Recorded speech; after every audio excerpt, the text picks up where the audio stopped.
تو آپ کا کاروبار، آپ کا رزق کمانا بابرکت ہوگا۔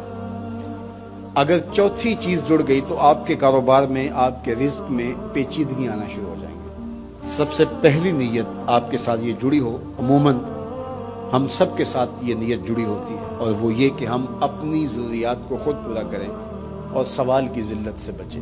دوسرا مقصد، جو میرے زیر کفالت لوگ ہیں، وہ بچے ہیں، بیوی ہے، بوڑھے والدین ہیں، وہ چھوٹے بہن بھائی ہیں، یا جو لوگ بھی میرے زیر کفالت ہیں، ان کی ضروریات کو میں نے پورا کرنا ہے، اور اس کے لیے میں یہ رزق کما رہا ہوں۔ تیسرا مقصد ہمارے ساتھ جڑا ہونا چاہیے، اور جب بھی ہم کمائی کر رہے ہیں تو ہمارے ذہن میں یہ بات ہو کہ معاشرے کے وہ لوگ، وہ میری گلی میں ہیں، میرے رشتہ داروں میں ہیں، میرے محلے میں ہیں، یا کہیں اور ہیں، جن کا کوئی کمانے والا نہیں ہے اور مجبور ہے، میں ان کی مدد کروں۔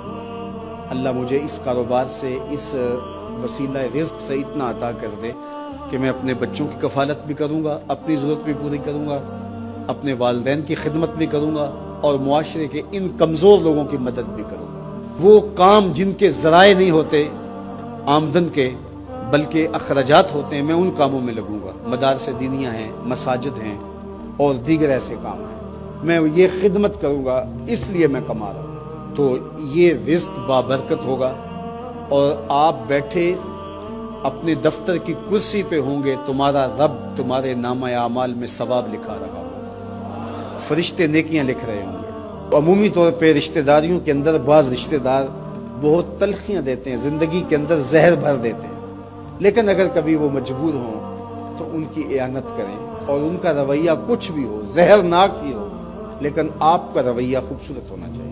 آپ مجھے اگر پوچھیں کہ سب سے بہترین صدقہ، سب سے افضل صدقہ کون سا ہے، تو سب سے افضل صدقہ جو مجبور ناراض رشتہ دار کو دیا جائے، جو رشتہ دار آپ کا شریک بن کے ہر جگہ پہ کھڑا ہوتا ہو، ہر خاندانی میٹنگ میں، ہر خاندانی ایونٹ میں آپ کے مخالف کھڑا ہوتا ہو، آپ کو نیچا دکھانے کی کوشش میں لگا رہتا ہو، اور کسی وجہ سے وہ کمزور پڑ جائے، مالی مشکلات میں مبتلا ہو جائے، اور آپ اس کی مدد کرنے کی پوزیشن میں ہو، تو آپ کا نفس آپ کو کبھی بھی اس کی مدد کرنے پہ آمادہ نہیں کرے گا۔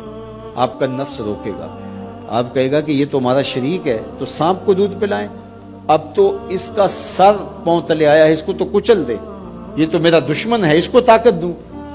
نفس کبھی بھی نہیں چاہے گا کہ اپنے شریک دشمن کی مدد کی جائے، لیکن سب سے افضل صدقہ وہی ہے جو ناراض رشتہ دار کو دیا جائے، اس لیے کہ اس میں نفس شامل نہیں ہوگا، اور جس عمل میں آپ کا نفس شامل نہیں ہوتا، اس عمل سے تمہارا رب راضی ہوتا ہے۔ تو رشتہ داروں کے ساتھ سلوک اچھا کرنا، رشتہ داروں کے ساتھ رویہ خوبصورت کرنا، یہ تمہاری زندگی کا اسلوب۔ مجھے بتائیے، اہل مکہ نے، حضور کے رشتہ داروں نے حضور کے ساتھ کیا سلوک نہیں کیا تھا؟ اوجریاں ڈالیں، کانٹے پھینکے، راہوں میں گڑھے کھودے، اذیتوں کے پہاڑ کھڑے کیے، اور کیا کیا مصیبتیں نہیں تھی۔ حضور شہر مکہ سے چلے گئے مدینہ المنورہ۔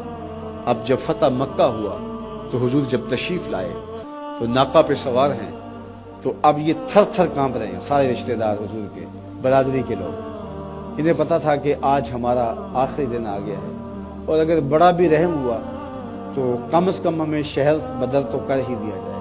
اب حضور تشریف لائے، سب کو جمع کیا، کہا کہ بتاؤ میں تمہارے ساتھ کیا سلوک کروں؟ تو انہوں نے کہا کہ آپ کریم باپ کے کریم بیٹے ہیں، ہمیں آپ سے اچھے سلوک کی توقع ہے، اور ان کو توقع یہ تھی کہ ہمیں قتل نہ کیا جائے، شہر سے نکال دیا جائے۔ تو آقا کریم نے فرمایا اذهبوا انتم الطلقاء، جاؤ چلے جاؤ، میں تمہیں معاف کرتا ہوں۔ اور آج تم سے وہی کہتا ہوں جو حضرت یوسف علیہ السلام نے اپنے بھائیوں سے کہا تھا، لا تثریب علیکم اليوم، جاؤ چلے جاؤ، تم سارے آزاد ہو۔ اور حضور نے سب کو معاف کر دیا۔ معاشرے کے کمزور لوگوں کی حضور علیہ السلام مدد کرتے، ان کا بوجھ حضور اٹھا لیتے۔ دکھیوں کا، کمزوروں کا، لاچاروں کا بوجھ اٹھانے کا مزاج پیدا کرو، لوگوں کی ضرورتوں کو پورا کرنے کی کوشش کرو، اپنے کندھوں پہ بوجھ اٹھاؤ اور ان کا بوجھ ہلکا کرو، یہ مزاج پیدا کرو۔ یہ تمہارے نبی علیہ السلام کی سنت ہے۔ وہ چاہے تمہارا دشمن ہی کیوں نہ ہو، لیکن اس کا بھی بوجھ کم کرو، اس کا بوجھ اپنے ذمہ لو۔ جس کا کوئی کمانے والا نہیں، معذور ہے، اپاہج ہے، لاچار ہے، زیادہ بچوں کا بوجھ ہے اور ذرائع آمدن تھوڑے ہیں تو آپ کثیر العیال لوگ ہیں جن کا کوئی مددگار نہیں ہے، آپ ان کی مدد کرتے ہیں، ان کے کام آتے ہیں، آپ ان کے لیے کمائی